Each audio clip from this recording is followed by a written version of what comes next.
اعوذ باللہ من الشیطان الرجیم بسم اللہ الرحمن الرحیم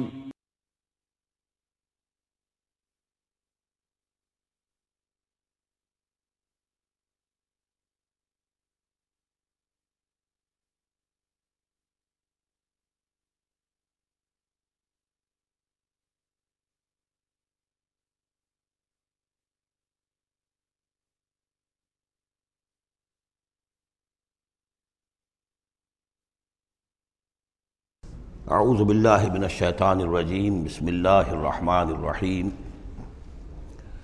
یا ایہا الذین آمنوا اذکروا اللہ ذکرا کثیرا وسبحوہ بکرۃ واصیلا هو الذی یصلی علیکم وملائکتہ لیخرجکم من الظلمات الی النور وکان بالمؤمنین رحیما صدق اللہ العظیم۔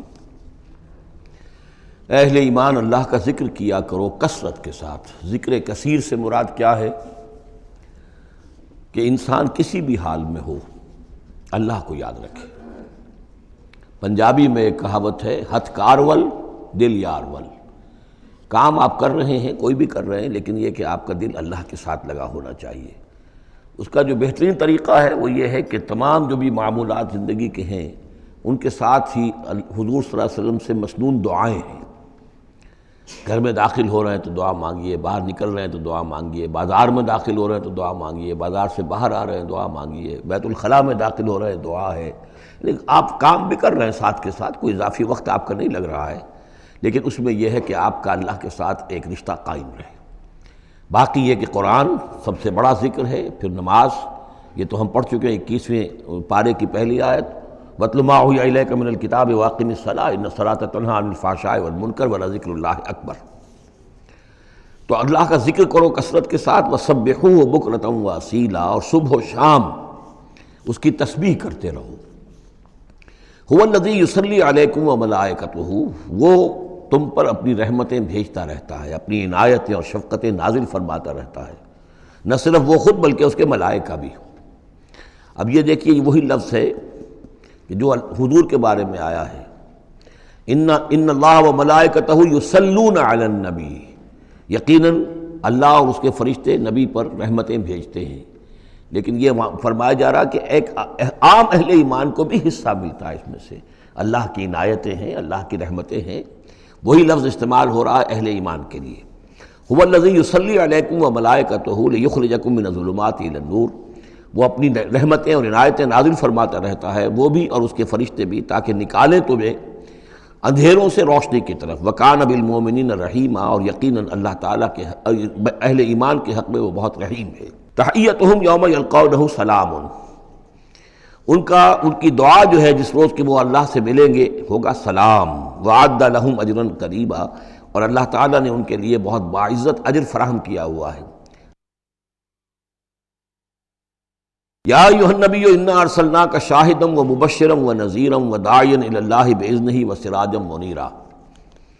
اے نبی، اب یہاں نوٹ کیجئے، اے نبی، ہم نے بھیجا ہے آپ کو۔ یہ نبوت اور رسالت کا کے درمیان جو ربط و تعلق ہے وہ بھی یہاں پر واضح ہو جائے گا۔ جیسے جس کسی شخص نے CSP کا امتحان پاس کر لیا، اب اس کی اپوائنٹمنٹ ہوتی ہے کسی جگہ پر، جاؤ وہاں پر DC لگو یا وہاں کوئی اور عہدہ جو ہے، ایک ہے اپوائنٹمنٹ، ایک ہے کاڈر۔ نبوت کاڈر ہے، اس کاڈر میں جو آ گئے ہیں اب ان کو جن کو اللہ ان میں سے چاہتا ہے اپوائنٹ کرتا ہے کسی خاص قوم کی طرف، کسی خاص علاقے کی طرف، تو اس اپوائنٹمنٹ کے بعد وہ اب رسول ہے۔ یا ایھا النبی، اے نبی، اسی لیے کہا جاتا ہے کہ حضور کی نبوت کا ظہور جو ہوا ہے وہ پہلی وحی سے۔ وہ سورہ علق کی 5 آیتیں، اقرأ بسم ربک الذی خلق، خلق الانسان من علق، اقرأ وربک الاکرم الذی علم بالقلم، علم الانسان ما لم یعلم۔ اب ان 5 آیتوں میں کہیں تبلیغ کا حکم نہیں ہے، یہاں سے نبوت کا تو آغاز ہو گیا، لیکن یہ کہ رسالت کا آغاز ہوا ہے جب آپ کو تبلیغ کا حکم آیا، یا ایھا المدثر قم فانذر وربک فکبر۔ اب یہاں سے رسالت کا آغاز ہوا ہے۔ تو نبوت اور رسالت کے اس فرق کو ذہن میں رکھیں۔ یا ایھا النبی، اے نبی، ہم نے بھیجا ہے آپ کو شاہداً، گواہ بنا کر۔ اب اس پر ہم گفتگو کر چکے ہیں، لتکونوا شہداء علی الناس ویکون الرسول علیکم شہیدا۔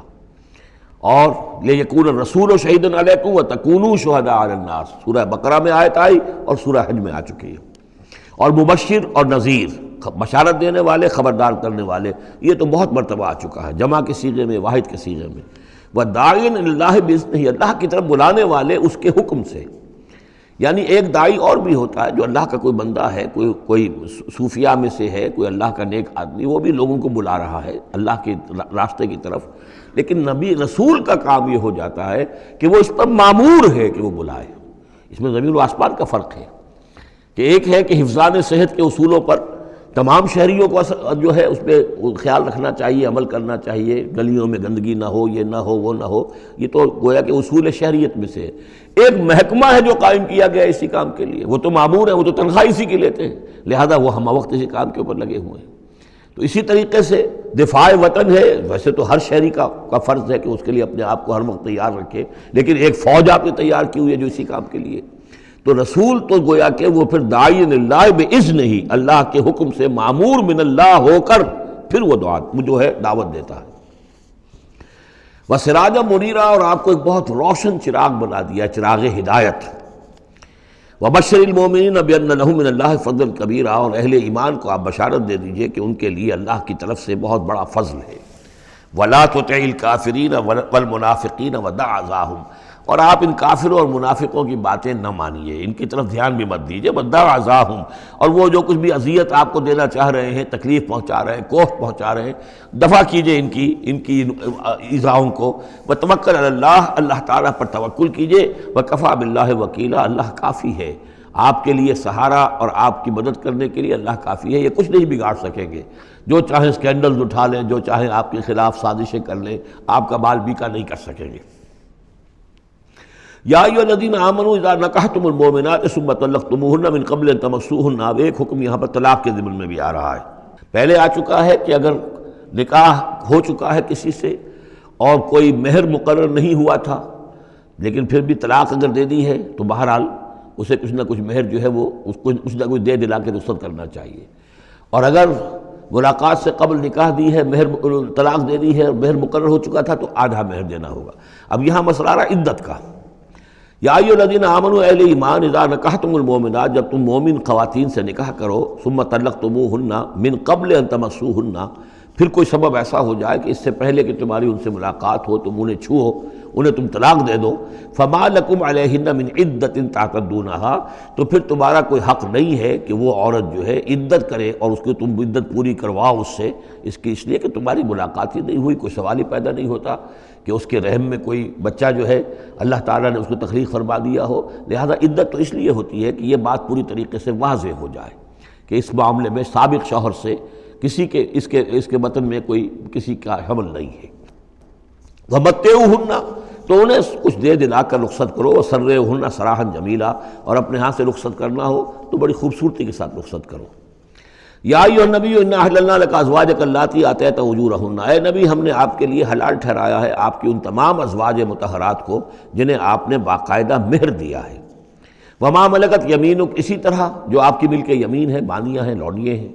مما افاء اللہ علیک، جو اللہ تعالیٰ نے آپ کو فے کے طور پر دے دی ہوں، جیسے آپ کو معلوم ہے کہ یہ ماریہ قبطیہ جو آئی تھی رضی اللہ تعالیٰ عنہ، یہ بھی جو مقوقس تھا مصر کا اس وقت کا حکمران، اس نے ہدیے کے طور پر بھیجی تھی۔ وبنات عمک وبنات عماتک، اسی طرح آپ کے لیے نکاح کرنا جائز ہے اپنی چچا کی بیٹیوں سے اور اپنی پھپھیوں کی بیٹیوں سے، وبنات خالک، اور اپنے ماموں کی بیٹیوں سے، وبنات خالاتک، اپنے خالاؤں کی بیٹیوں سے، اللاتی ہاجرن معک، جنہوں نے آپ کے ساتھ ہجرت کی ہے۔ وامرأۃ مومنۃ، اسی طرح ایک مومن عورت وہ بھی آپ کے لیے حلال ہے کہ آپ اس سے نکاح کریں۔ ان وہبت نفسہا للنبی، اگر وہ ہبہ کر دیتی ہے اپنا نفس نبی کو، یعنی وہ مہر بھی نہیں مانگتی، وہ کہتی ہے کہ میں اپنے آپ کو ہبہ کر رہی ہوں۔ ان اراد النبی ان یستنکحھا، اگر نبی کا ارادہ ہو کہ وہ ان سے نکاح کرے۔ خالصۃ لک من دون المؤمنین، یہ جو ہے رعایت آپ کو دی گئی ہے تمام اہل ایمان سے علیحدہ رکھ کر، یعنی تمام اہل ایمان کے لیے زیادہ سے زیادہ 4 کی قید ہے، لیکن آپ کے لیے یہ سب جو آپ کے گھروں میں آباد ہیں یہ سب جائز ہیں، ان میں سے کسی کو بھی آپ طلاق نہیں دیں گے، اور 4 کی جو قید ہے وہ آپ پر نہیں ہے۔ قد علمنا ما فرضنا علیہم من ازواجہم، ہمیں خوب معلوم ہے کہ ہم نے عام مسلمانوں پر کیا کیا چیزیں ان کی بیویوں کے ضمن میں فرض کی ہیں، لازم کی ہیں۔ کہ ایک وقت میں 4 سے زیادہ کا نکاح نہیں ہو سکتا۔ وما ملکت ایمانہم، اسی طریقے سے جو ان کی لونیاں مانیاں ہیں ان کے بارے میں بھی ہم نے کیا کیا قواعد و ضوابط کا انہیں پابند کیا ہے، لکہ لا یکون علیک حرج، تاکہ آپ پر کوئی تنگی نہ ہو، وکان اللہ غفور الرحیم، اللہ غفور الرحیم ہے۔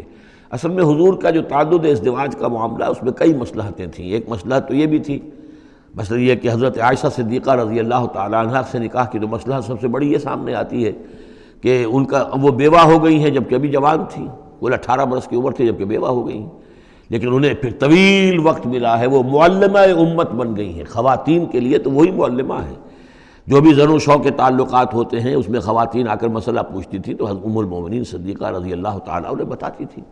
تو طویل امت، اس لیے کہ امت کے لیے تعلیم کا کوئی اور نظام تو نہیں تھا۔ اسی طرح عرب کا جو معاشرہ تھا قبائلی معاشرہ تھا، اس میں یہ ہوتا تھا کہ کوئی بڑی شخصیت جو ہے اس کے دوسرے جو قبائل ہیں ان کے سرداروں وغیرہ سے کوئی رشتہ داری اگر ہو جائے تو اس سے بھی ایک تقویت حاصل ہوتی تھی اس نظام کو۔ تو یہ مختلف اسباب سے حضور کے لیے خاص طور پر یہ رعایت جو ہے کی گئی ہے کہ جو عام مسلمانوں کے لیے نہیں ہے۔ وَكَانَ اللَّهُ غَفُورًا رَحِيمًا، یقینا اللہ غفور الرحیم ہے۔ ترجی من تشاء منہن وتؤوی الیہ من تشاء، اور پھر یہ بھی کہ آپ کر سکتے ہیں کہ ان میں سے جس کو چاہیں ذرا اپنے سے دور کر دیں اور جس کو چاہیں اپنے قریب لے آئیں۔ یعنی وہ مساوات بھی حضور پر لازم نہیں تھی، اگرچہ حضور نے کی ہے لیکن وہ مساوات حضور پر لازم نہیں تھی، اس لیے کہ آپ کو یہ اجازت دی گئی تھی کہ اگر اپنی ازواج مطہرات میں سے کسی کو ذرا فاصلے پر کر دیں، ذرا اس سے اپنا وقت وغیرہ دینا کم کر دیں تو کوئی حرج نہیں تھا، آپ پر کوئی اس کی ملامت نہیں تھی اللہ کی طرف سے۔ کسی کو زیادہ آپ اپنے پاس رکھیں یا زیادہ اس کے پاس ٹھہرے تو اس میں بھی کوئی پابندی آپ پر نہیں تھی۔ صاف اجازت دی گئی ہے، ترجی من تشاء، جو دور ذرا کر دے اپنے سے جس کو چاہے، وتؤوی الیک من تشاء، اور جس کو چاہے اپنے پاس قریب کر لو، ومن ابتغیت ممن عزلت، اور جسے آپ نے کہیں ذرا سا اپنے سے پرے کر دیا ہو اگر انہیں دوبارہ قریب اپنے لانا چاہو فلا جناح علیک، تو اس میں بھی آپ پر کوئی حرج نہیں ہے۔ ذالک ادنیٰ ان تقر اعینہن، یہ زیادہ قریب تر ہے اس سے کہ ان کی آنکھیں بھی ٹھنڈی رہیں، ولا یحزن، اور وہ رنجیدہ نہ ہوں، یعنی ایسا نہ ہو کہ کسی اپنی زوجہ محترمہ سے آپ ذرا زیادہ دیر کے لیے جو ہے وہ دور رہیں، ایسا بھی نہیں ہونا چاہیے، ان کی بھی آنکھوں کی ٹھنڈک رہنی چاہیے۔ وَيَرْضَيْنَ بِمَا آتَيْتَهُنَّ كُلَّهُنَّ، اور تاکہ وہ سب کی سب راضی رہیں ان چیزوں سے جو آپ انہیں دیتے ہیں۔ حضور کا معاملہ یہ تھا کہ آپ نے کامل مساوات برتی ہے، ناپ تول کے ساتھ، نان نفقہ سب کا برابر، وقت اپنا سب کے ساتھ برابر، باریاں مقرر ہیں اور باریوں پر ہی آپ سب شب باشی فرماتے تھے، آج ان کے پاس ہے، کل ان کے پاس ہے، پرسوں ان کے پاس ہے۔ ایک وقت آپ نے رکھا تھا جب مدینے میں آپ ہوتے تھے تو عصر اور مغرب کے درمیان چند منٹ کے لیے، 5-5 7-7 منٹ کے لیے آپ سب کے ہاں ہو آتے تھے تاکہ سب سے اس روز کی ملاقات ہو جائے۔ باقی یہ ہے کہ شام کو شب باشی، ظاہر بات ہے رات کو کہ ایک کے ہاں ہوتی تھی، اور ہر چیز کے اندر جو ہے حضور نے صلی اللہ علیہ وسلم پوری مساوات کی ہے۔ اور اس پر بھی آپ کہتے تھے اللہم ھذا قسمی فیما املک، اے اللہ جو چیزیں میرے اختیار میں ہیں، جن میں ناپ تول ہو سکتا ہے اس میں تو میں نے برابر کی تقسیم کر دی ہے، فلا تلمنی فیما تملک ولا املک، تو اللہ مجھے اس پر ملامت نہ ہو کہ جو میرے اختیار میں نہیں بلکہ تیرے اختیار میں، یعنی میرا دلی رجحان اگر ان میں سے کسی ایک طرف زیادہ ہے تو ظاہر بات ہے انسان کو اس کے اوپر اختیار نہیں ہے، اور یہ سورہ نساء میں آ بھی چکا ہے کہ یہ معاملہ تو تم چاہو بھی تو اس میں تمہارے لیے ممکن ہی نہیں ہے کہ اس قلبی رجحان کو بھی برابر تقسیم کر سکو، یہ تمہارے اختیار میں نہیں ہے، تو ظاہر بات ہے اس کے اوپر اللہ تعالیٰ کی طرف سے بات پرس بھی نہیں ہے۔ واللہ یعلم ما فی قلوبکم، اللہ جانتا ہے جو کچھ کہ تمہارے دلوں میں ہے، وکان اللہ علیما حکیما، اللہ علیم اور حکیم ہے۔ لا یحل لک النساء من بعد، لیکن اب اس کے بعد جتنے بھی نکاح آپ کر چکے ہیں اب آپ کے لیے کوئی اور نکاح کرنا جائز نہیں ہے۔ یہ صورتحال بس اب فل سٹاپ لگ گیا ہے، اب نہ تو ان میں سے کسی کو آپ طلاق دیں گے اور نہ ہی مزید کوئی شادی کریں گے۔ ولا ان تتبدل بہن من ازواج، اور نہیں یہ کہ آپ ان میں سے کسی کی جگہ کسی اور کو لائیں گے۔ ولو اعجبک حسنہن، خواہ آپ کو وہ بہت پسند بھی آئی ہو، اگر کسی خاتون کی طرف آپ کی رغبت ہو بھی گئی ہو بربنائے طبع بشری، تو اب آپ کو مزید نکاح کی اجازت نہیں ہے۔ دیکھیے قرآن مجید صاف صاف بات کرتا ہے، خود حضور نے صاف بات کی ہے، مجھے تمہاری اس دنیا سے 2 ہی چیزیں پسند ہیں یا شاید 3 چیزیں پسند ہیں، ایک تو یہ کہ خوشبو پسند ہے، ایک عورتیں مجھے پسند ہیں، تو یہ آپ نے اس میں قطعاً کوئی آپ نے جھجک نہیں رکھی کہ جو باتیں ہیں، جو بھی فطرت ہے انسان کی اور جو بھی اللہ تعالیٰ نے بنائی ہے اس کے مطابق، تو آپ نے فرمایا کہ مجھے تو دلچسپی ہے، کوئی شک نہیں۔ وَلَوْ أَعْجَبَكَ حُسْنُهُنَّ، اگرچہ کوئی آپ کو زیادہ ہی پسند آ جائے، لیکن یہ کہ اب آپ کو اجازت نہیں ہے نکاح کی، إِلَّا مَا مَلَكَتْ يَمِينُكَ، سوائے اس کے کہ جو آپ کی باندھی ہو، کوئی لوڈی ہو، کسی جنگ میں اگر وہ معاملہ ہو جاتا ہے تو اس کا معاملہ علیحدہ ہے، یہ نکاح کا معاملہ ہے۔ حضور کے ہاں دو لونڈیاں ہیں، ماریہ قبطیہ اور ایک حضرت ریحانہ رضی اللہ تعالیٰ عنہما۔ وَكَانَ اللَّهُ عَلَىٰ كُلِّ شَيْءٍ رَقِيبًا، اللہ تعالیٰ ہر چیز پر نگران ہے، ہر چیز کا پہرہ دے رہا ہے۔ یا ایھا الذین آمنوا لا تدخلوا بیوت النبی الا ان یؤذن لکم، اب دیکھیے جو ہم سورہ نور میں پڑھ آئے ہیں کہ اے مسلمانوں تم کسی گھر کے اندر داخل نہ ہو جب تک کہ تمہیں حتیٰ تستانسوا ویؤذن لکم، اور اجازت نہ تمہیں مل جائے اور تم ان سے جو ہے پہلے بات چیت کرو، اذن لے کر داخل ہو۔ یہ سورہ نور میں آیت نمبر 27 اور 28، حتیٰ تستانسوا، اور 28 میں آیا یؤذن لکم۔ لیکن یہ اس سے پہلے حکم آ رہا ہے، یہ حکم بھی سب سے پہلے نبی کے گھر کے بارے میں آیا، جیسا کہ میں بتا چکا ہوں یہ سن 5 کا نزول ہے، وہ سن 6 کا نزول ہے، پھر اس کو ایکسٹینڈ کیا ہے تمام مسلمانوں پر۔ یا ایھا الذین آمنوا، اہل ایمان مت داخل ہو جایا کرو نبی کے گھروں میں، الا ان یؤذن لکم، الا یہ کہ تمہیں اجازت دی جائے، الی طعام غیر ناظرین اناہ، کھانے کے لیے اگر تمہیں بلایا جائے تو ایسا نہ ہو کہ پہلے ہی جا کے دھرنا مار کر بیٹھ جاؤ کہ کھانا تیار ہو رہا ہے تو بیٹھے ہوئے وہاں۔ ولیکن اذا دعیتم فادخلوا، جب تمہیں بلایا جائے تب داخل ہو، فاذا طعمتم فانتشروا، جب کھانا کھا لو تو پھر وہاں سے منتشر ہو جاؤ، چلے جاؤ۔ ولا مستانسین لحدیث، اور وہاں بیٹھ نہ رہو، وہ ڈیرا جما کر کے اب حضور کی باتیں سنیں گے، کچھ گفتگو ہوگی تو بیٹھے رہیں۔ ان ذالکم کان یؤذی النبی، یہ چیز نبی کے لیے ایذا کی باعث تھی، انہیں تکلیف پہنچا رہی تھی۔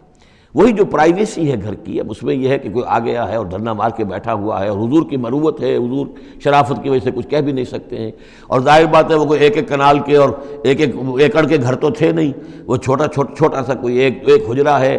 اب اسی میں بعض اوقات ایسا ہوتا تھا کہ حضرت عائشہ کے حجرے میں کوئی شخص آ گیا ملنے کے لیے، اس نے اذن چاہا تو حضور نے بلا لیا، تو حضرت عائشہ ذرا پیٹھ موڑ کر بیٹھ گئیں، اپنی کمر ادھر کر دی، کوئی چادر اوپر لے لی، اور کہاں جگہ تھی وہاں پر، وہیں پر آ کر وہ شخص آ کے اپنی بات کرتا تھا، پھر چلا جاتا تھا۔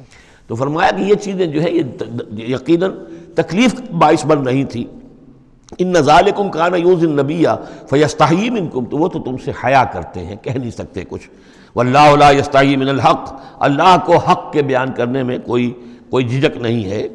وَإِذَا سَأَلْتُمُوهُنَّ مَتَاعًا فَاسْأَلُوهُنَّ مِنْ وَرَاءِ حِجَاب، اب یہ پہلی مرتبہ لفظ حجاب آیا ہے قرآن میں۔ جب تمہیں نبی کی بیویوں سے کوئی چیز مانگنی ہو تو پردے کی اوٹ سے مانگو۔ یہ گویا کہ اس پردے اور حجاب کے لیے پہلا حکم آیا ہے کہ دروازوں کے اوپر پردے ڈال دیے جائیں، اور یہ کہ پردے کے پیچھے سے رو در رو ہو کر نہیں، ایک دوسرے کے آمنے سامنے ہو کر نہیں، پردے کے پیچھے سے مانگو۔ یہاں سے حجاب کا سلسلہ اب شروع ہوا۔ ذالک اطہر لقلوبکم وقلوبہن، یہی زیادہ پاکیزہ طرز عمل ہے تمہارے دلوں کے لیے بھی، ان کے دلوں کے لیے بھی۔ ظاہر بات ہے کہ مرد اور عورت کے درمیان جو بھی اللہ تعالیٰ نے رکھی ہے، کشش رکھی ہے، اب ان چیزوں میں بہتر یہی ہے کہ نگاہ ایک دوسرے پر نہ پڑے۔ وما کان لکم ان تؤذوا رسول اللہ، اور تمہارے لیے یہ بالکل جائز نہیں ہے کہ تم اللہ کے رسول کو ایذا پہنچاؤ۔ اصل میں اس مسئلے میں ایک بات اور بھی سمجھ لیجئے، حضور کے ساتھ معاملہ خاص بھی تھا۔ ایک تو یہ کہ یہ تمام اصلاحات ہیں جو تمام مسلمان معاشرے کے لیے ہیں، لیکن یہ کہ اس کے لیے چیریٹی بگنز ایٹ ہوم، پہلا کام جو شروع کیا گیا ہے وہ محمد رسول اللہ کے گھر سے۔ لیکن ایک دوسرا مسئلہ بھی ہے کہ جو منافق تھے اور ان میں سے جو شریر تھے، وہ طاق میں رہتے تھے کہ کوئی اسکینڈل اٹھائیں حضور صلی اللہ علیہ وسلم کے گھر کے بارے میں۔ ما کان لکم ان تؤذوا رسول اللہ، تمہیں یہ تمہاری روا نہیں ہے کہ اللہ کے رسول کو تم ایذا پہنچاؤ۔ ولا ان تنکحوا ازواجہ من بعدہ ابدا، یہاں وہ روک لگا دی، اور نہ یہ جائز ہے تمہارے لیے کہ تم اس کی بیویوں سے ان کے بعد نکاح کرو کبھی بھی۔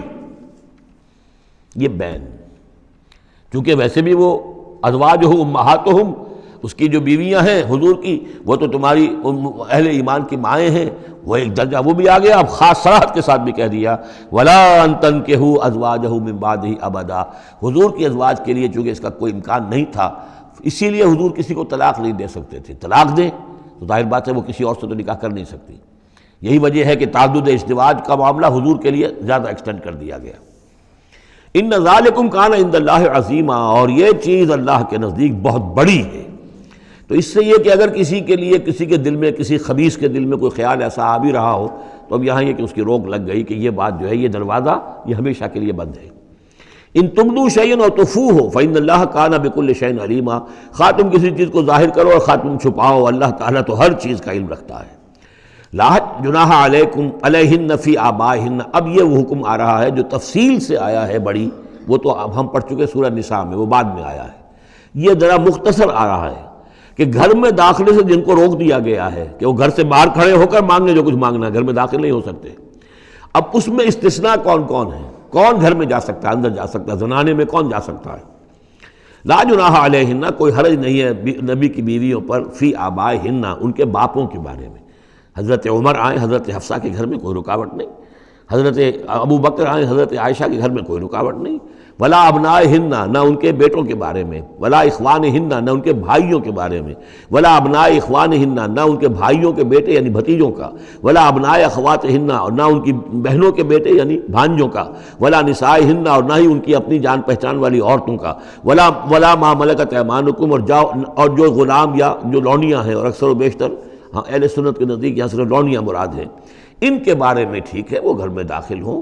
گویا کہ یہ جو تفصیلی آیت آئی ہے سورہ نساء میں، اس کا یہ نیوکلیس جو ہے جو شروع میں، وہ یہ ہے جو سورہ احزاب کے اندر، یہ مختصر ہے، مزید اس میں پوری فہرست کر کے اس کو مکمل کر دیا ہے کہ یہ ہے محرم، اور جو محرم ہے وہ محرمات ابدیہ ہیں، ان سے کبھی بھی کسی بھی حالت میں نکاح ہو ہی نہیں سکتا اس عورت کا۔ باقی یہ ہے جتنے بھی مرد ہیں وہ نامحرم ہیں، وہ باہر رہیں گے، کوئی چیز مانگنی ہے پردے کے اوٹ سے مانگیں گے، یہ ان کا معاملہ رہے گا، اور گھر میں داخل ہوں گے اگر تو عورت پردہ کرے گی، جیسے کہ حضرت عائشہ کا میں نے آپ کو طریقہ بتایا، یا اگر کہیں 2 کمرے ہیں تو عورت کسی اور کمرے میں جائے گی، اور وہ جو ہے وہ کسی اور کمرے میں آئیں گے۔ یہ طریقہ ہے اسلامی معاشرت کا، مسلمانوں کی طرز رہائش کا۔ واتقین اللہ، اور اے نبی کی بیویوں ڈرتی رہو اللہ سے، ان اللہ کان علی کل شیء شہیدا، یقیناً اللہ تعالیٰ ہر چیز پر گواہ ہے۔ ان اللہ وملائکتہ یصلون علی النبی، اب یہ خاص طور پر لفظ وہی ہے، یصلی علیکم وملائکتہ، یہاں صرف ترتیب بدل گئی ہے۔ یقیناً اللہ اور اس کے فرشتے رحمت اور شفقت اور عنایت نازل کرتے رہتے ہیں نبی پر صلی اللہ علیہ وسلم۔ یا ایھا الذین آمنوا صلوا علیہ وسلموا تسلیما، اے ایمان کے دعوے دارو، اے ایمان لانے والو، تم بھی ان پر رحمت بھیجتے رہا کرو، اور تم بھی اللہ تعالیٰ سے دعا کرتے رہا کرو کہ اللہ ان کے اوپر اور درود بھیجے اور رحمت بھیجے۔ وسلموا تسلیما، اور سلام کیا کرو، ان کو سلام بھیجا کرو۔ ان الذین یؤذون اللہ ورسولہ، یقیناً وہ لوگ کہ جو ایذا پہنچاتے ہیں اللہ کو اور اس کے رسول کو، لعنہم اللہ فی الدنیا، اب یہ منافقین کا تذکرہ ہو رہا ہے اس سورہ مبارکہ میں، جیسا کہ مدنی صورتوں میں اکثر و بیشتر ہے۔ ان الذین یؤذون اللہ ورسولہ، بے شک وہ لوگ کہ جو ایذا پہنچاتے ہیں اللہ اور اس کے رسول کو، لعنہم اللہ فی الدنیا والآخرہ، تو لعنت اللہ نے ان پر لعنت کر دی ہے دنیا اور آخرت دونوں میں، وعد لہم عذابا مہینا، اور ان کے لیے ایک بڑا اہانت آمیز عذاب تیار کر رکھا ہے۔ والذین یؤذون المؤمنین والمؤمنات بغیر ما اکتسبوا، اور وہ لوگ کہ جو ایذا پہنچاتے ہیں مسلمان مردوں کو اور مسلمان عورتوں کو بغیر اس کے کہ انہوں نے کوئی گناہ کا ارتکاب کیا ہو، یعنی الزام لگاتے ہیں، سکینڈلز ہیں، خام خواہ کی تہمتیں ہیں اور قذف ہو رہا ہے، فقد احتملوا بہتانا و اسما مبینا، تو انہوں نے تو اپنے اوپر جھوٹ کا اور بہت بڑے گناہ کا بوجھ لے لیا ہے۔ ابھی یہاں پر قذف کی سزا نہیں آئی، قذف کا حکم جو ہے اس کی حد وہ پھر سورہ نور میں آ چکی ہے، وہ ہم پڑھ چکے ہیں۔ 80 درے لگائے جائیں، 80 کوڑے، اگر کوئی شخص کسی مسلمان خاتون کے اوپر زنا کا الزام لگائے اور پھر 4 گواہ پیش نہ کر سکے، 80 کوڑے لگیں گے۔ یا ایھا النبی قل لازواجک وبناتک ونساء، اب یہ پردے کا اگلا حکم آ رہا ہے۔ ایک تو یہ کہ گھر میں رہو، گھر پہ پردہ ہونا چاہیے، نامحرم پردے کی اوٹ سے بات کرے، جو بھی ضروری بات ہے وہ پردے کی اوٹ سے کرے، رو در روح کر نہ کرے۔ لیکن اب مسئلہ آتا ہے کہ عورت گھر سے باہر نکلے تو کیا ہو؟ آخر ظاہر بات ہے اگرچہ اصولی اعتبار سے عورت کا مقام اس کا گھر ہے، لیکن پھر بھی ضرورت ہو سکتی ہے وہ باہر جائے ضرورت کے تحت، تو اس میں کیا حکم ہے؟ یا ایھا النبی قل لازواجک وبناتک ونساء المؤمنین، اب یہاں پر دیکھیے ایکسٹینڈ کر رہے ہیں ترتیباً، اے نبی کہہ دیجئے اپنی بیویوں سے اور اپنی بیٹیوں سے اور اہل ایمان کی خواتین سے۔ یہ گویا کہ اب اصلاح کا دائرہ جو ہے نبی کے گھر سے نکل کر اب باہر آ رہا ہے تمام اہل ایمان کے لیے۔ کیا کہہ دیجئے؟ یدنین علیہن من جلابیبہن، وہ اپنے اوپر لٹکا لیا کریں اپنی بڑی چادروں کا ایک حصہ۔ دیکھیے جیسا کہ میں نے اس وقت بھی عرض کیا تھا سورہ جب ہم نور پڑھ رہے تھے کہ عرب میں لباس کا یہ اور خواتین کی لباس کا یہ دو جز تھے. ایک اوڑھنی ہوتی تھی جو گھر میں اوڑھتی تھی وہ، جیسے اب بھی ہمارے یہاں اوڑھنے کا تصور ہے، اس کو کہتے ہیں خمار. اور خمرہن لفظ آیا ان کی جمع جو ہے خمرہن، وَلْيَضْرِبْنَ بِخُمُرِهِنَّ عَلَىٰ جُيُوبِهِنَّ، وہ اپنی ان اوڑھنیوں کا بکل مار لیا کریں اپنے سینوں پر. یہ گھر کے اندر ہوگا. باہر جب نکلتی تھی تو بڑی چادر لے لیتی تھی، اور جو جتنی شریف گھرانے کی ہوتی تھی اتنی ہی وہ اپنے آپ کو اس میں لپیٹ لیتی تھی، لیکن چہرے کے اوپر نہیں ڈالتی تھی. یہاں اس میں صرف یہ اضافہ کیا گیا ہے کہ اس کا ایک حصہ اپنے چہروں پر لٹکا لیا کریں. یہاں سے نقاب کا تصور پیدا ہوا ہے، جو ہمارے ہاں بعض جگہ پر جو ہے خاص طور پہ فرنٹیئر کے علاقے میں اب بھی ہے، وہ چادر لیتی ہیں خواتین، لیکن چادر کا جو حصہ ہے وہ ان کے چہرے کے آگے آیا ہوا ہوتا ہے. یا یہ کہ کسی طریقے سے بس صرف ایک آنکھ کھول کر، خاص طور پر ایران کے اندر اس کا بڑا رواج ہے، ان کو میں نے دیکھا ہے کہ یہ جو ہے اس قدر ایک چادر میں، بڑی چادر میں لپٹی ہوئی ہوتی ہیں دیہاتی خواتین.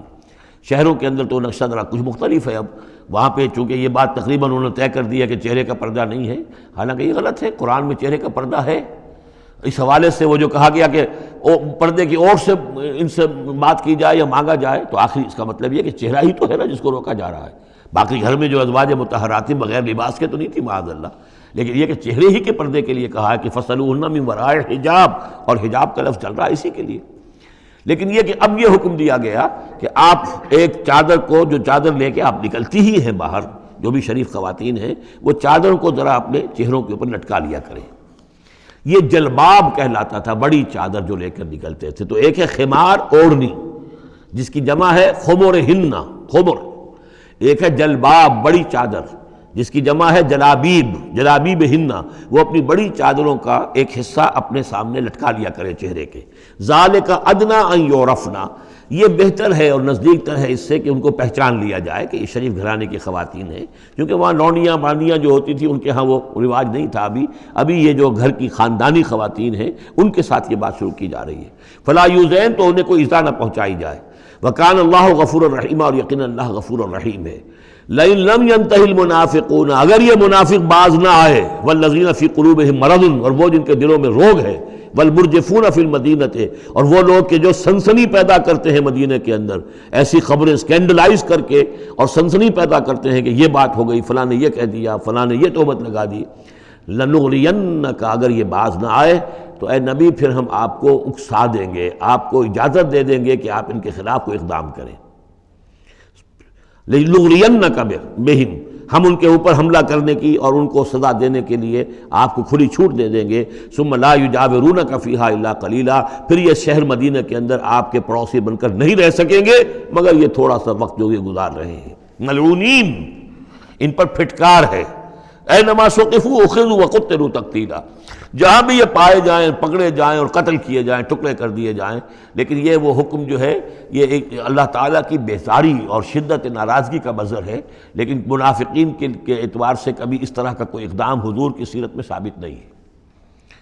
سنت اللہ فی الذین خلوا من قبل، یہ اللہ کی سنت ہے، اللہ کا طریقہ ہے، اللہ کا قانون ہے. یہ ان قوموں کے بارے میں، امتوں کے بارے میں بھی جو پہلے گزر چکی ہیں. ولن تجد لسنت اللہ تبدیلا، تم نہیں پاؤ گے اللہ کی سنت میں کوئی تبدیلی. یسألک الناس عن الساعہ، اے نبی لوگ آپ سے قیامت کے بارے میں پوچھتے ہیں. قل انما علمها عند اللہ، کہہ دیجئے اس کا علم تو اللہ کے پاس ہے. وما یدریک لعل الساعۃ تکون قریبا، اور تمہیں کیا معلوم ہو سکتا ہے کہ قیامت قریب آ چکی ہو. ان اللہ لعن الکافرین وعد لهم سعیرا، اللہ نے کافروں پر لعنت فرمائی ہے اور ان کے لیے دہکتی ہوئی آگ تیار کر رکھی ہے. خالدین فیہا ابدا، اس میں رہیں گے ہمیشہ ہمیش. لا یجدون ولیا ولا نصیرا، نہیں پائیں گے کوئی حمایتی اور نہ مددگار. یوم تقلب وجوہہم فی النار، جس دن کے وہ اوندھے کر دیے جائیں گے آگ میں.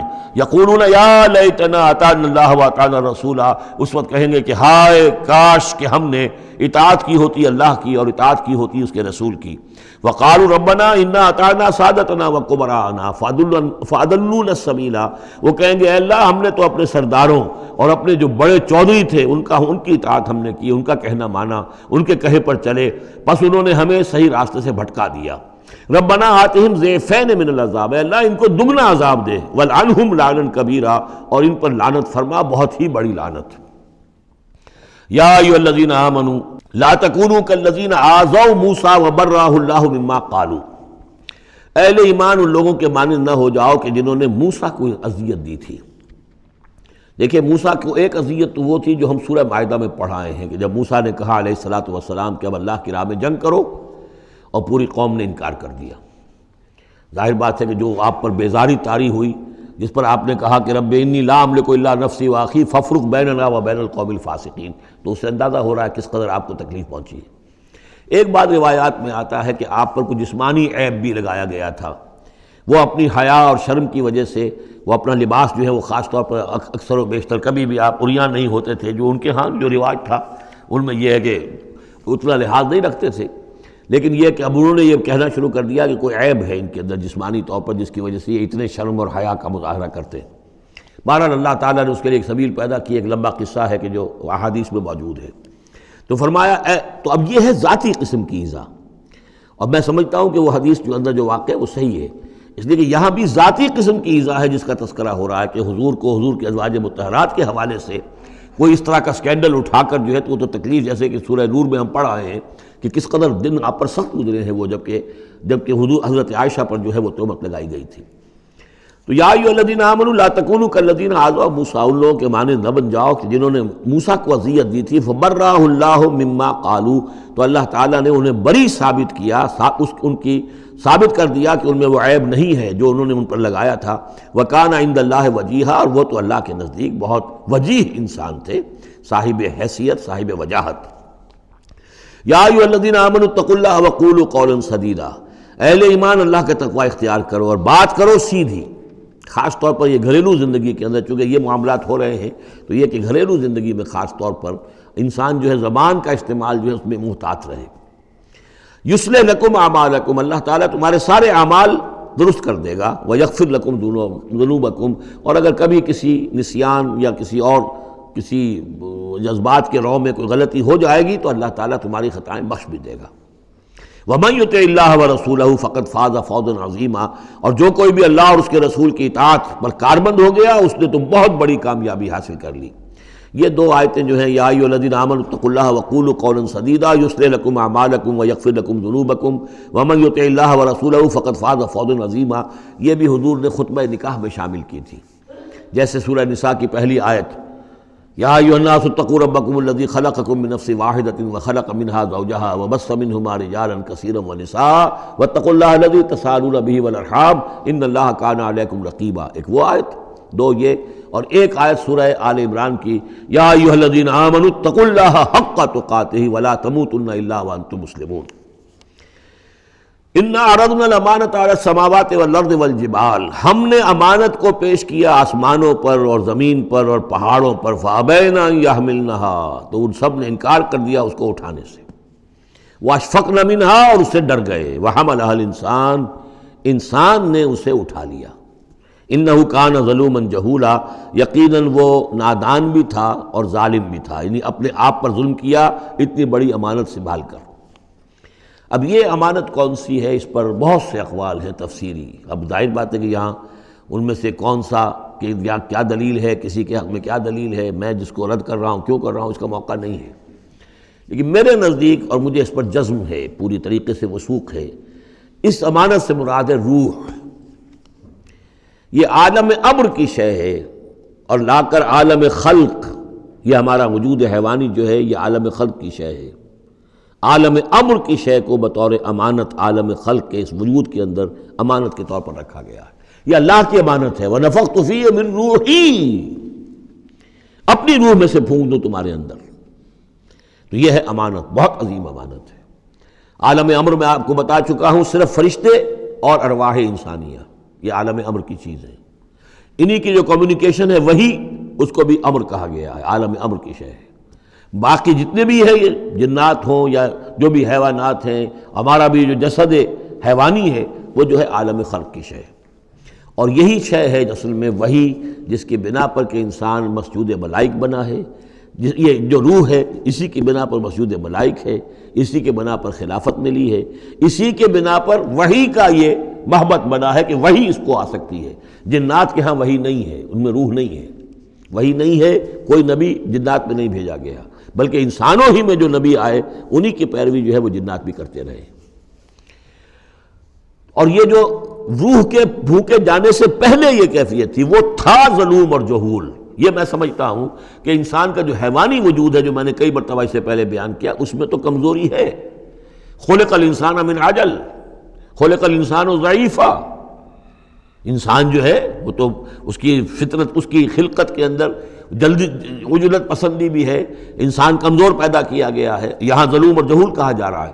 اگر تو صرف حیوان انسان ہوتا اور اس میں روح خدا بندی نہ پھونکی گئی ہوتی تو ظلوم اور جہول تھا، لیکن روح خدا بندی پھونکے جانے کے بعد اب صورت وہ نہیں ہے، اسی لیے فرمایا گیا والتین والزیتون وطور سینین وہذا البلد الامین لقد خلقنا الانسان فی احسن تقویم ثم رددناہ اسفل سافلین۔ ہم نے پیدا کیا انسان کو تو سب سے پہلے پیدا کیا تھا ارواح کی شکل میں، وہ احسن تقویم، بلند ترین رتبے کی شے، لیکن پھر اسے لوٹا دیا ہے نچلوں میں سب سے نیچے، یعنی جنات سے بھی نیچے چلا گیا انسان۔ کیوں چلا گیا؟ کہ اس کا یہ جسد حیوانی جو ہے ان سے کمتر ہے، اس میں یہ ڈال دی گئی روح۔ تو یہ ہے وہ امانت میرے نزدیک، واللہ عالم۔ لِيُعَذِّبَ اللَّهُ الْمُنَافِقِينَ وَالْمُنَافِقَاتِ، اس امانت ہی کا اب یہ ظہور ہوگا۔ اس کا نتیجہ کیا نکلے گا؟ جو اس امانت کا حق ادا کرے گا اس کے لیے اللہ تعالیٰ کے لیے روح و ریحان و جنت نعیم۔ جو اس امانت میں خیانت کرے گا، اس کا حق ادا نہیں کرے گا، وہ حیوانی بن کر رہ جائے گا، حیوانی خواہشات اور حیوانی ہی داعیات ہی کا تابع فرمان بن کر رہ جائے گا۔ اس نے گویا کہ خیانت کی اس امانت میں، اس کے لیے لِيُعَذِّبَ اللَّهُ الْمُنَافِقِينَ وَالْمُنَافِقَاتِ وَالْمُشْرِكِينَ وَالْمُشْرِكَاتِ، تاکہ نتیجہ یہ نکلے کہ اللہ عذاب دے منافق مردوں کو، منافق عورتوں کو، اور مشرک مردوں کو اور مشرک عورتوں کو۔ وَيَتُوبَ اللَّهُ عَلَى الْمُؤْمِنِينَ وَالْمُؤْمِنَاتِ، اور اللہ تعالیٰ عنایت فرمائے اور معاف کرے اور توبہ قبول کرے اور توبہ کی توفیق دے اہل ایمان مردوں کو بھی، اہل ایمان عورتوں کو بھی۔ وَكَانَ اللَّهُ غَفُورًا رَحِيمًا، یقیناً اللہ تعالیٰ غفور اور رحیم ہے۔ یہ جو چوتھا گروپ تھا مکی اور مدنی صورتوں کا وہ یہاں ختم ہوا، 8 مکیات اور 1 مدنی صورت۔ اب 5واں گروپ شروع ہو رہا ہے، اس میں 13 ہیں مکی صورتیں اور پھر 3 آئیں گی مدنی صورتیں۔ لیکن یہ جان لیجئے کہ اب جو مدنی صورتیں آئیں گی وہ چھوٹی چھوٹی ہیں، زیادہ سے زیادہ 4 رکوع، اکثر و بیشتر 2 رکوع۔ یہ جو بڑی مکیات تھیں وہ تقریباً مدنیات جو ہیں وہ ختم ہو چکی ہیں۔ سورہ بقرہ، سورہ آل عمران، سورہ انفال۔ ترتیب کیا ہے؟ پہلے سورہ بقرہ ہے، پھر سورہ انفال ہے، پھر سورہ آل عمران ہے، پھر سورہ نساء ہے، پھر سورہ نور ہے، پھر سورہ احزاب ہے، پھر سورہ نور ہے، پھر سورہ مائدہ ہے۔ یہ ہے طویل، جو سائزیبل اور طویل مدنیات ہیں۔ باقی چھوٹی جو ہے وہ ان کے بین بین ان کے درمیان آتی رہی ہیں۔ جیسے سورہ صف جو ہے وہ بھی سورہ احزاب کے ساتھ ہی متصلاً نازل ہوئی ہے۔ سورہ محمد ہے وہ بھی سورہ بقرہ کے ساتھ متصلاً نازل ہوئی ہے، وہ بھی غزوہ بدر سے پہلے نازل ہوئی ہے۔ تو چھوٹی صورتوں کا معاملہ جو ہے وہ علیحدہ ہو جائے گا، لیکن یہ کہ عام بڑی صورتوں کی ترتیب یہ ہے البقرہ اور پھر انفال، پھر آل عمران، پھر نساء، پھر یہ جو ہم نے ابھی ختم کی احزاب، اور پھر نور، اور پھر مائدہ۔ سورۃ السبا، بسم اللہ الرحمن الرحیم۔ اب نوٹ کر لیجئے یہ آخری مرتبہ 2 صورتیں قرآن میں آ رہی ہیں جو الحمدللہ سے شروع ہو رہی ہیں، تقریباً 7 8 پاروں کے فصل سے۔ سورہ فاتحہ الحمد سے شروع ہوئی، الحمدللہ رب العالمین الرحمن الرحیم۔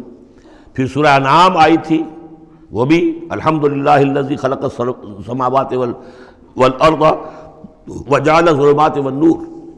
اس کے بعد پھر 15ویں پارے میں آئی سورہ کہف، الحمدللہ الذی انزل علی عبدہ الکتاب ولم یجعل لہ عوجا۔ اور اب پھر یہ 7 پاروں کے بعد 22ویں پارے میں سورہ سبا بھی ہے، اس سے آگے سورہ فاطر بھی ہے، یہ جوڑے کی شکل میں ہے، اور یہ دونوں الحمدللہ سے شروع ہو رہی ہیں۔ الحمدللہ الذی لہ ما فی السماوات و ما فی الارض، کل تعریف، کل حمد، کل شکر اللہ کے لیے ہے جس کی ملکیت ہے ہر وہ شے، وہ سب کچھ جو آسمانوں میں ہے اور وہ سب کچھ جو زمین میں ہے۔ وَلَهُ الْحَمْدُ فِي الْآخِرَةِ، اور آخرت میں بھی اسی کے لیے حمد ہوگی۔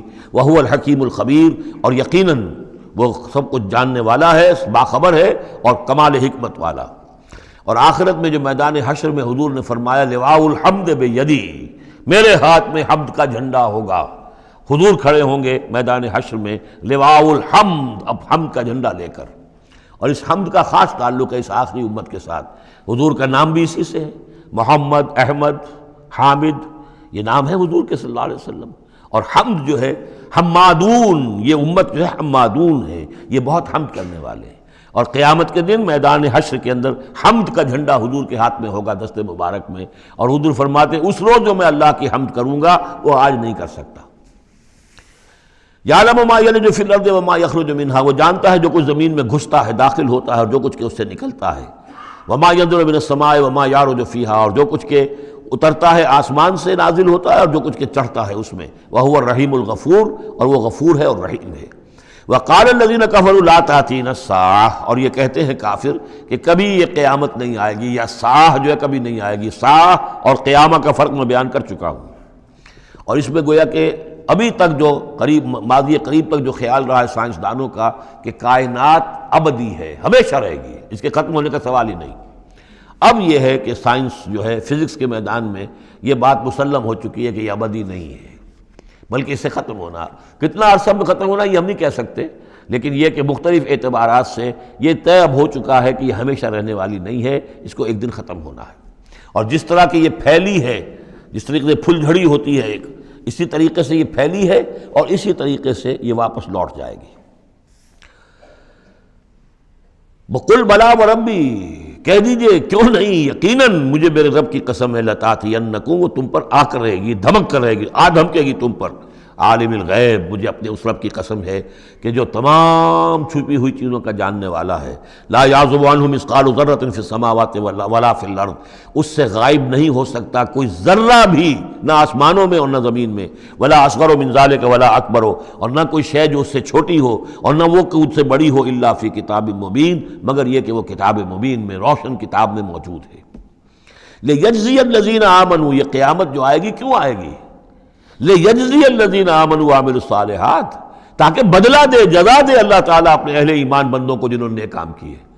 اگر نہیں آتی قیامت تو یہ تو بڑی ناانصافی ہو جائے گی۔ جنہوں نے اللہ کے لیے اپنی لذات کو چھوڑا، دنیاوی لذائذ کو چھوڑا، اپنے عیش کو چھوڑا، انہوں نے جان جوکھوں میں ڈالی، انہوں نے جہاد کیا، انہوں نے قتال کیا، انہوں نے اپنے کیریئرز برباد کیے، اپنے مستقبل خراب کر لیے دنیاوی اعتبار سے، اب ان کو کوئی بدلہ نہ ملے، کہیں ان کا اعزاز و اکرام نہ ہو، کہیں ان کو جو ہے خلعتیں نہ ملے، تو یہ تو بڑا ظلم ہو جائے گا۔ لیجزی الذین آمنوا وعملوا الصالحات اولئک لہم مغفرۃ ورزق کریم، یقیناً ان کے لیے مغفرت بھی ہے اور بہت ہی باعزت روزی بھی ہے۔ والذین سعوا فی آیاتنا معاجزین، اور وہ لوگ کہ جو ہماری آیات کو جھٹلانے میں جو ہے کوشاں ہیں، ہرانے میں، شکست دینے کے اندر، اولئک لہم عذاب من رجز علیم، ان کے لیے تو پھر عذاب ہوگا بہت دردناک۔ وَيَرَى الَّذِينَ أُوتُوا الْعِلْمَ الَّذِي أُنزِلَ إِلَيْكَ مِن رَّبِّكَ هُوَ الْحَقُّ، تاکہ دیکھ لے وہ لوگ کہ جن کو علم دیا گیا ہے کہ یہ جو چیز نازل کی گئی ہے محمد آپ کی طرف، یہ حق ہے آپ کے رب کی طرف سے۔ وَيَهْدِي إِلَىٰ صِرَاطِ الْعَزِيزِ الْحَمِيدِ، اور یہ ہدایت دیتی ہے عزیز اور حمید ہستی یعنی اللہ تعالیٰ کے راستے کی طرف۔ وَقَالَ الَّذِينَ كَفَرُوا، اور جو کافر کہتے ہیں هَلْ نَدُلُّكُمْ عَلَىٰ رَجُلٍ، کیا ذرا ہم بتائیں آپ کو ایک شخص ایسا بھی ہمارے ہاں پیدا ہو گیا ہے، یہ اس طریقے سے استہزائی انداز میں کہتے تھے کہ هل ندلکم علی رجل، ایک ایسے شخص کی طرف رہنمائی کریں تمہاری، ینبئکم، جو تمہیں یہ خبر دے رہا ہے، اذا مزقتم کل ممزق، جب کہ تم بالکل ریزہ ریزہ ہو جاؤ گے، مرنے کے بعد مٹی ہو کر مٹی میں مل جاؤ گے، انکم لفی خلق جدید، پھر تمہیں ایک مرتبہ اور بنا دیا جائے گا، پیدا کر دیا جائے گا۔ افترا علی اللہ کذبا، اس آیت کو نوٹ کر لیجئے اس لیے کہ سورت کے آخر میں پھر اس کا حوالہ آئے گا کہ وہ اس شش و پنج میں تھے۔ معاملہ کیا ہے؟ کیا یہ محمد نے جھوٹ گھڑ لیا ہے؟ اب اس کے بھی شواہد نہیں ملتے تھے ان کے سامنے کہ ان کی سیرت و کردار، آخر 40 برس جو ہمارے مابین انہوں نے گزارے ہیں، الصادق الامین، ہم نے خود خطاب دیا ان کو۔ تو افترا علی اللہ کذبا، کیا انہوں نے اب اتنی بڑی جسارت کی ہے کہ کوئی چیز گھڑ کر جھوٹ موٹ اللہ کی طرف جو ہے وہ منسوب کر دی ہے؟ ام بہی جنہ، یا یہ کہ ان پر کوئی جنون ہو گیا ہے، وہ دماغی توازن کھو بیٹھے ہیں، یا کوئی آسیب کا سایہ آ گیا، یعنی ظاہر بات ہے کہ آسیب کا سایہ ہو گیا ہے، اور کوئی اگر ان کو جنون کا عارضہ ہو گیا تو پھر تو یہ پھر ملامت نہیں ہے، پھر تو آدمی کہہ دیتا ہے جو بھی چاہے کہہ دے، اس نے جان بوجھ کر تو جھوٹ نہیں بولا، دیوانہ آدمی جو ہے وہ جان بوجھ کر جھوٹ نہیں بول رہا ہوتا، جو منہ میں آیا کہہ رہا ہے۔ تو ہو سکتا ہے تو یہ ان کے درمیان گویا کہ ایک انہیں اس میں ابھی شش و پنج ہے۔ یہ جیسا کہ میں نے آپ سے عرض کیا نا، یہ صورتیں وہ ہیں کہ جو درمیانی 4 سالوں کی ہیں، آخر میں آ کر جو بھی وہ پوری طرح پولرائزیشن ہو گئی تھی وہ تو ہم پڑھ چکے ہیں 14 جمع 2 16 صورتیں تقریباً، ان میں سے ایک نکال دیجیے سورہ ہجر، تو 15 صورتیں وہ ہیں کہ جو آخری 4 سال جو ہیں آپ کے قیام مکہ کے اس دور کے ہیں، اور یہ جو 2 گروپ ہیں درمیانی مکی صورتوں کے، یہ ہیں درمیانی 4 سال۔ ان میں سے بھی سورہ شعراء کو نکال دیجئے کہ وہ ابتدائی دور کی صورت ہے، باقی یہ تقریباً سب کی سب وہ صورتیں ہیں۔ تو ابھی اب ان کے اندر بھی خود بھی ایسے لوگ تھے کہ جو شش و پنج میں تھے کہ ہوا کیا، ماجرا کیا ہے، کیا واقعی محمد نے اتنے سچے صادق الامین انسان نے جھوٹ گھڑ لیا؟ یہ بات بھی کوئی سمجھ میں نہیں آتی، اور کیا ان کو اوپر کوئی دیوانہ پن طاری ہو گیا ہے، کوئی جنون کا عرصہ ہو گیا، یہ اس کے بھی شواہد نظر نہیں آ رہے۔ بل الذین لا یؤمنون بالآخرۃ فی العذاب، بلکہ یہ وہ لوگ کہ جو آخرت پر یقین نہیں رکھتے وہ عذاب میں آئے ہوئے ہیں، ان کی جان اس ضیق میں پھنس گئی ہے، والضلال، اور وہ اس میں یعنی گمراہی کے اندر پڑ گئے ہیں بڑی دور کی، اور ان کی سمجھ میں جو بات آ نہیں رہی ہے، اگر آخرت کا انہیں یقین ہوتا تو یہ بات ان کو سمجھ میں آ جاتی۔ افلم یروا الی ما بین ایدیہم وما خلفہم، تو کیا انہوں نے دیکھا نہیں جو کچھ ان کے سامنے ہے اور جو کچھ ان کے پیچھے ہے، من السماء والارض، آسمانوں اور زمین میں سے۔ سامنے کیا ہے؟ آپ کائنات کو دیکھتے ہیں، یہ سب آپ کے سامنے ہے۔ پیچھے کیا ہے؟ تاریخی شواہد جو ہیں وہ آپ کے پیچھے ہیں۔ تو یہ جو ایام اللہ کے ذریعے سے تذکیر ہوتی ہے یہ ہے پیچھے، اور جو آلاء اللہ سے جو تذکیر ہوتی ہے یہ ہے سامنے کی شے۔ تو انہوں نے کیا دیکھا نہیں؟ ان نشاء نخسف بہم الارض، اگر ہم چاہیں تو ان کو زمین میں دھسا دیں، اور نسقط علیہم کسفا من السماء، اور اگر ہم چاہیں تو ان پر آسمان کا کوئی ٹکڑا گرا دیں۔ ان فی ذلک لآیۃ لکل عبد منیب، یقیناً اس میں نشانی ہے ہر اس شخص کے لیے، ہر اس بندے کے لیے جو اللہ کی طرف رجوع کرے۔ وَلَقَدْ آتَيْنَا داؤد مِنَّا فَضْلًا، اور ہم نے داؤد کو، حضرت داؤد حضرت سلیمان دونوں کا ذکر آیا تھا اس سے پہلے سورہ نمل میں، لیکن وہاں حضرت داؤد کا ذکر بہت ہی مختصر پہلی آیت میں تھا، باقی سارا معاملہ پھر حضرت سلیمان کا تھا۔ لیکن یہاں اب ذرا حضرت داؤد علیہ السلام کی شخصیت کو زیادہ اور ان کا ایک واقعہ بیان کیا جا رہا ہے۔ وَلَقَدْ آتَيْنَا داؤد مِنَّا فَضْلًا، اور ہم نے داؤد کو اپنی طرف سے اپنے خاص خزانہ فضل سے بڑا فضل عطا کیا تھا۔ یا جبال اوبی معہ والطیر، اور ہم نے حکم دے دیا تھا پہاڑوں کو بھی اور پرندوں کو بھی کہ ان کے ساتھ آواز میں آواز ملا کر حمد کے ترانوں میں ان کے ساتھ شامل ہو جائیں۔ یہ تعویب کہتے ہیں ترجیح، لوٹانا۔ جیسے کہ کسی وقت کوئی گانا ہو رہا ہے تو گانے میں کوئی ایک بول ہوتا ہے جو بار بار آتا ہے، اور یہ کہ اس کو پھر بہت سے لوگ مل کر گاتے ہیں، کوئی ایک گانے والا ہے یا گانے والی ہے، عام گانا مین تو اس کا ہے، لیکن کوئی درمیان میں ایسی چیز آتی ہے کہ جس کو وہ سب کے سب مل کر آواز میں پھر اس کو دہراتے ہیں، یہ ہے تعویب۔ تو اللہ تعالیٰ نے حکم دے دیا تھا یا جبال ہو، اے پہاڑ، اور اوبی معہ، اس کے ساتھ تم اپنی آواز ملاؤ اور اس کے ساتھ اس ترانہ حمد میں شریک ہو جاؤ، والطیر، اور اے پرندو تم بھی، وَعَلَنَّا لَهُ الْحَدِيدَ، اور ہم نے اس کے لیے نرم کر دیا لوہے کو، ان اعمل سابغات، کہ اے داؤد ہم نے تمہیں یہ کام سکھا دیا ہے، لوہا اب تمہارے لیے آسان کر دیا، نرم کر دیا ہے، اب اس سے بناؤ زرہیں کشادہ، وقدر فی السرد، اور جو زرہ بنانے میں اب جوڑ بنانے پڑتے ہیں تو اس کے لیے یہ ہے کہ اس میں جوڑ کڑیاں ملاؤ بڑی حساب کے ساتھ، وقدر فی السرد وَعَمَلُوا صَالِحًا، اور نیک عمل کیا کرو، انی بما تعملون بصیر، یقیناً ہم جو کچھ تم کر رہے ہو اسے دیکھ رہے ہیں۔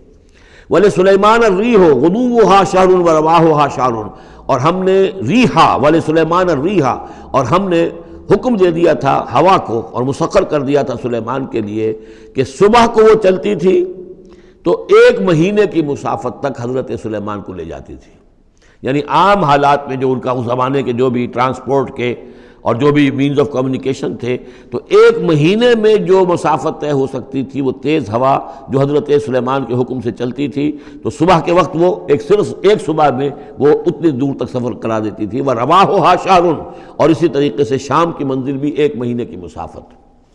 وَأَصَلْنَا لَهُ عَيْنَ الْقِطْرِ، اور ہم نے اس کے لیے جاری کر دیا تھا ایک چشمہ پگھلے ہوئے تانبے کا۔ وَمِنَ الْجِنِّ، اور جنات میں سے ہم نے ان کے تابع کر دیے تھے، مسخر کر دیے تھے، مَن يَعْمَلُ بَيْنَ يَدَيْهِ، جو ان کے سامنے مشقت کرتے تھے، مزدوری کرتے تھے، ان سے کام لیتے تھے حضرت سلیمان بِإِذْنِ رَبِّهِ، اپنے رب کے اذن سے۔ وَمَن يَزِغْ مِنْهُمْ عَنْ أَمْرِنَا، اور جو کوئی بھی ان میں سے ہمارے حکم سے کوئی سرتابی کرتا تھا، ٹیڑھا ہوتا تھا، نُذِقْهُ مِنْ عَذَابِ السَّعِيرِ، ہم اس کو عذاب چکھاتے تھے، بہت جلا دینے والا عذاب۔ یعملون لہ، اور یہ شیاطین، یہ جن جو کیا کرتے تھے ان کے لیے، یعملون لہ ما یشاء، ہر عمل کرتے تھے اور وہ چیزیں بناتے تھے جو وہ چاہتے تھے، من محاریب، بڑی بڑی عمارتیں بناتے تھے، بتماثیل، بڑے بڑے مجسمے بناتے تھے۔ اب یہ تماثیل کا بنانا جو ہے شریعت محمدی میں حرام ہو چکا ہے، لیکن یہ کہ معلوم ہوتا ہے کہ اس وقت تک اس کے اندر حرمت نہیں تھی۔ بجفان، جفان کا جواب، اتنے بڑے بڑے کڑھائے ہوتے تھے لگن کہ جیسے کہ وہ تالاب ہیں، اور قدور الراسیات، اور اتنی بڑی دیگیں ہوتی تھی جو ہل نہیں سکتی کہیں، بس وہ مستقل طور پر چولہوں کے اوپر رکھ دی گئی تھی۔ اس قسم کی دیگ سنا ہے کہ اجمیر شریف میں ہے، وہاں جو شیخ معین الدین اجمیری رحمۃ اللہ علیہ کا جو مزار ہے، تو وہاں وہ دیگیں ہیں بہت بڑی بڑی، جن کے اندر جو ہے وہ تو پھر انسان اس کے اندر داخل ہو کر پھر وہاں سے بھر بھر کے وہ لوگوں کو دیتے ہیں، اس لیے کہ وہاں جو ہجوم ہوتا ہے تو اس کے لیے اتنا بندوبست وہاں کیا گیا ہے۔ تو ایک نشانی اگر کسی کو دیکھنی ہو تو وہاں جا کر دیکھ لیں۔ لیکن حضرت سلیمان کے لیے یہ جنات کے ذریعے سے اللہ تعالیٰ نے یہ سارا کام فراہم کر دیا تھا۔ اعملوا آل داؤد شکرا، اے داؤد کے گھر والوں، چونکہ حضرت داؤد کے بیٹے حضرت سلیمان، تو ان سے کہا جا رہا ہے عمل کرو اور احسان مان کر ہماری نعمتوں کا حق ادا کرتے ہوئے، وقلیل من عبادی الشکور، اور واقعہ یہ ہے کہ ہمارے بندوں میں سے، میرے بندوں میں سے شکر کرنے والے کم ہی ہیں۔ فلما قضینا علیہ الموت، جب ہم نے ان پر موت طاری کر دی، ما دلہم علی موتہ، تو ان جنات کو اس کی موت کی خبر نہ ہو سکی، نہیں مطلع کیا اس کی موت پر جنات کو، الا دابۃ الارض، مگر یہ جو گھن ہے دیمک، اس نے، زمین کا کیڑا، تاکل من سأتہ، کہ وہ کھا گیا اس کو، اس کی وہ جو عصا تھا، وہ جان قبض ہو چکی ہے، انتقال کر گئے، لیکن وہ کھڑے رہے وہاں پر، اور جب وہ عصا جو ہے وہ دیمک چٹ کر گئی اور وہ عصا گرا، ٹوٹا، اور پھر حضرت جو سلیمان کی جو کا جسد جو ہے وہ گرا، تو انہیں معلوم ہوا۔ فلما خر، تو جب وہ گر پڑے، تبینت الجن، تو اب معلوم ہو گیا جنات کو، اللہ کانوا یعلمون الغیب، اگر انہیں علم غیب حاصل ہوتا، ما لبثوا فی العذاب المہین، تو وہ اس عذاب مہین میں نہ رہتے اتنے عرصے تک۔ وہ یہی سمجھ رہے تھے کہ یہ کھڑے ہوئے ہیں سلیمان، لہذا جو بھی کام لگا رکھا ہے وہ کام کر رہے ہیں۔ لقد کان لسبأ فی مسکنہم آیہ، اسی طرح قوم سبا کے لیے بھی ان کے مسکن میں، ان کے وطن میں ہماری ایک نشانی تھی۔ یہ قوم سبا یمن میں آباد تھی، اور ان کے ہاں یوں سمجھیے کہ 2 سلسلے باغات کے چلے گئے تھے سینکڑوں میل تک، اور بہت عمدہ باغات، پہاڑی علاقہ ہے، بہت بند بنائے تھے انہوں نے، اور یہ کہ یہ تقریباً 800 قبل مسیح کے زمانے میں یہ بند بنائے گئے ہیں، حضرت مسیح سے 800 برس قبل، اور ایک بہت بڑا بند تھا سد معارم۔ لیکن یہ کہ پھر اس قوم کے اندر ناشکری پیدا ہوئی، پھر جو بھی ہوتا ہے زوال اخلاقی اور دینی مذہبی جو آیا، اس کے نتیجے میں اللہ تعالیٰ نے اسی بند کا جو ہے ان کے اوپر سیلاب، جیسے خدا نہ خواستہ آج بھی کوئی بڑا ڈیم جو ہے اگر ٹوٹ جائے تو کیا ہوگا، کیا قیامت آئے گی، کس تیزی کے ساتھ پانی آئے گا، اور کتنی اونچی پانی کی دیوار جو ہے وہ آئے گی، اس طرح کا عذاب آیا اور بہت ہلاک کر دیے گئے۔ اور یہ کہ پھر اس کے بعد جو ہے وہ باغات نہ رہے، بلکہ وہاں پر بس صرف جیسے جنگلوں میں ہوتا ہے کچھ یہ پیلو اور وغیرہ چیزیں جو ہوتی ہیں، ڈیلے، یہ جھاڑیوں میں لگ جاتی ہیں کچھ چیزیں، اور میکسیمم یہ کہ کچھ بیر باقی رہ گئے، باقی ساری نعمتیں اللہ نے ان سے سلب کر لی، چونکہ انہوں نے شکر نہیں کیا، انہوں نے ناشکری کی۔ حال ہی میں میرا ذہن اس آیہ مبارکہ کی طرف منتقل ہوا ہے پاکستان کی تاریخ کے حوالے سے، کہ جنتین، اللہ نے ہمیں بھی 2 باغ دیے تھے، ایک مشرقی پاکستان، ایک مغربی پاکستان، لیکن جو صورتحال ہوئی ہے اور کتنی خوشحالی تھی ابتدا میں دونوں جگہ، اور اب کیا حال ہے دونوں جگہ، تو اس کے اندازہ کر لیجئے ایک ہلکے درجے میں وہی ہے کہ فیہ ذکرکم، ہمارا ذکر جو ہے وہ کہیں نہ کہیں موجود ہے، بشرطے کہ ہم قرآن کو پڑھتے ہوئے اس کے بین السطور بھی پڑھنے کی کوشش کریں۔ لقد کان لسبأ فی مسکنہم آیہ، قوم سبا کے لیے ان کے مسکن میں، ان کے ملک میں ایک آیت، ایک نشانی تھی ہماری، جنتان عن یمین و شمال، 2 باغات کے سلسلے تھے داہنے اور بائیں طرف، کلوا من رزق ربکم، کھاؤ اپنے رب کے رزق میں سے، واشکروا لہ، اور اس کا شکر ادا کرو، بلدۃ طیبۃ، تمہاری یہ بستیاں بہت پاکیزہ ہیں، ورب غفور، اور تمہارا رب جو ہے بہت ہی بخشنے والا ہے۔ فاعرضوا، انہوں نے اعراض کیا، فارسلنا علیہم سیل العرم، پھر ہم نے ان کے اوپر بہت زور کا سیلاب چھوڑ دیا، وبدلناہم، اور ہم نے پھر بدل دیے، بجنتیہم، ان کے ان 2 باغات جن میں ہر طرح کے انواع و اقسام کے پھل تھے، ان کی جگہ پر جنتین، 2 ایسے باغ، ذوات اکل خمط، کہ کچھ کسیلے قسم کے اس میں کچھ پھل ڈیلے وغیرہ جو ہو جاتے ہیں جھاڑیوں کے اندر، وہ اصل اور جھاؤ، وشیء من سدر قلیل، تھوڑا سا بس اگر کچھ رہ گیا تھا وہاں پر تو وہ تھی اگر کوئی اچھی چیز تو وہ کچھ بیر تھوڑے سے. ذالک جزیناہم، یہ ہم نے ان کو بدلہ دیا بما کفروا، ان کے کفران نعمت کی وجہ سے. وہل نجازی الا الکفور، اور ایسا برا بدلہ ہم دیتے ہیں صرف انہی کو کہ جو ناشکرے ہوں. وجعلنا بینہم وبین القری التی بارکنا فیہا. اصل میں یہ ایسٹ ویسٹ ٹریڈ کا جو میں نے آپ کو بتایا معاملہ کہ یہ قریش کی ایک رہی ہے، ان کی اجارہ داری رہی ہے اس کے اوپر. اس سے پہلے اس قوم سبا کے پاس تھا یہی معاملہ. قوم سبا جو یمن میں یہ آباد تھے اور ان کا یہ سرسب شاداب علاقہ بھی تھا، اور بہت خوشبویات یہاں پیدا ہوتی تھیں اور ہر طرح کی بڑی آسودگی تھی. اور بہت پرانے زمانے کے جو کچھ سیاح ہیں انہوں نے حالات بھی لکھے ہیں. تو اس حوالے سے لیکن یہ جو مشرق و مغرب کی ٹریڈ پوری ان کے پاس تھی، یعنی ہند چینی، ہندوستان چین، یہ سارا مشرق سے سارا سامان جو آتا تھا تجارتی وہ یمن کے ساحل پر آ گیا. ادھر یورپ سے سارا سامان جو آیا مرچنڈائز وہ آ گیا فلسطین کے ساحل پر، میڈیٹرینین کو کراس کیا فلسطین کے ساحل پر آ گیا. اب ان دو پوائنٹس کے درمیان جو ہے ان کے قافلے جاتے تھے، اور اللہ تعالیٰ نے ایسا کیا تھا کہ ایک طرف تو کئی سو میل تک تو ان کے باغات ہی چلے گئے تھے، پھر یہ کہ آگے بھی یہ ہے کہ تھوڑے تھوڑے وقفے کے بعد ایسی بستیاں آباد کر دی تھی اللہ نے اس راستے پر کہ جو راستے ہی پر تھیں. تو گویا کہ راستہ پرامن بھی ہو گیا، پرسکون بھی ہو گیا، ضرورت کی چیزیں بھی ملنے لگیں. لیکن یہ کہ جب ان کے اندر گراوٹ آئی تو انہوں نے اس کی ناشکری کی. اللہ یہ کیا فائدہ، یہ سب ہے، اس میں تو کوئی جو ہے خاص ہمارے لیے ایڈونچر تو ہے ہی نہیں. تو کوئی دور کا سفر ہو، اس میں خطرے بھی ہوں، اس میں کوئی اندیشے بھی ہوں، تب لطف آئے سفر کرنے کا. تو اللہ تعالیٰ نے پھر یہ جو ان کی ساری سہولتیں جو دے رکھی تھیں وہ ان سے سلب کر لی.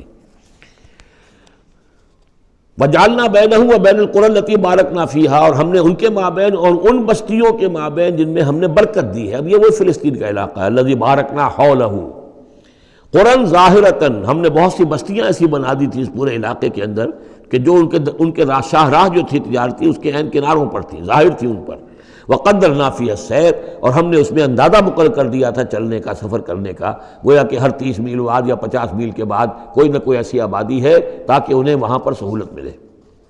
سیروا فیہا لیالی و ایاما آمنین، اور ہم نے کہہ دیا تھا کہ اب کرو سیر اس میں، کیا کرو سفر اس میں آرام سے، امن کے ساتھ، راتوں کو بھی اور دن کو بھی. فقالوا ربنا باعد بین اسفارنا، پروردگار ذرا ہمارے سفروں کے اندر جو ہے وہ ذرا لمبائی پیدا کر دے، دوری پیدا کر دے. وظلموا انفسہم، اور انہوں نے اپنے آپ پر ظلم کیا.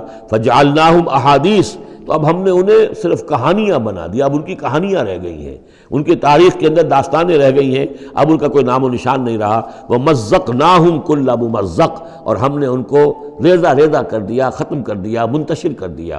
اس لیے کہ جب یہ بند ٹوٹا ہے اور سیلاب آیا ہے، یہ آیا ہے کوئی 450 عیسوی میں، یعنی حضور کی ولادت سے لگ بھگ سمجھیے 125 برس پہلے، اور حضور پر جب وحی شروع ہوئی تو تقریباً اسے 150 یا 160 برس پہلے. اور اس کے بعد سے پھر قریش کو یہ ساری تجارت جو ہے مل گئی. اب ان کے قافلے جاتے تھے شمال اور جنوب میں، یمن اور فلسطین کے مابین. تو اس لیے یہ زیادہ حضور صلی اللہ علیہ وسلم کی پیدائش سے اور آپ کے زمانے سے زیادہ پرانا واقعہ نہیں ہے. وَمَزَّقْنَاهُمْ، اس کے بعد یہاں سے یہ لوگ چلے گئے. خود اوس اور خزرج کے قبیلے جو ہیں یہ بھی یمن ہی سے آ کر آباد ہوئے ہیں اس مدینہ منورہ میں، اور جو عراق وغیرہ کے قبائل ہیں وہ بھی یہاں سے نکل کر جا کر عرب قبائل آباد ہوئے. یمن بہت بڑا مرکز رہا تہذیب کا، تمدن کا، عرب تہذیب و تمدن کا بہت بڑا گہوارہ. ان فی ذلک لآیات لکل صبار شکور، یقیناً اس میں نشانیاں ہیں ان لوگوں کے لیے جو صبر کرنے والے اور شکر کرنے والے ہیں. وَلَقَدْ صَدَّقَ عَلَيْهِمْ إِبْلِيسُ ظَنَّهُ، اور یقیناً ابلیس نے ان کے بارے میں اپنے اس گمان کو سچا کر دکھایا. فَاتَّبَعُوهُ إِلَّا فَرِيقًا مِّنَ الْمُؤْمِنِينَ، تو ان سب نے ہی پیروی کی اس ابلیس کی سوائے تھوڑا سا ایک جماعت اہل ایمان کی. وَمَا كَانَ لَهُ عَلَيْهِمْ مِّن سُلْطَانٍ، لیکن اس ابلیس کو ان پر کوئی اختیار حاصل نہیں تھا. الا لنعلم من یؤمن بالآخرۃ، یہ تو ہم نے جو اس کو مہلت دے رکھی ہے کہ وہ ورغلائے، دھوکہ دے، سبز باغ دکھائے، وہ بھی اس لیے تاکہ ہم دیکھ لیں، واضح ہو جائے کون ہے کہ جو آخرت پر یقین رکھتا ہے. ممن ہوا منہا فی شک، ان سے علیحدہ کر لیں ہم ان کو کہ جو آخرت کے بارے میں شک میں مبتلا ہے. وَرَبُّكَ عَلَىٰ كُلِّ شَيْءٍ حَفِيظٌ، اور یقیناً آپ کا پروردگار جو ہے وہ ہر چیز پر نگران اور نگہبان ہے. بارک اللہ لی ولکم فی القرآن العظیم ونفعنی وإیاکم بالآیات والذکر الحکیم.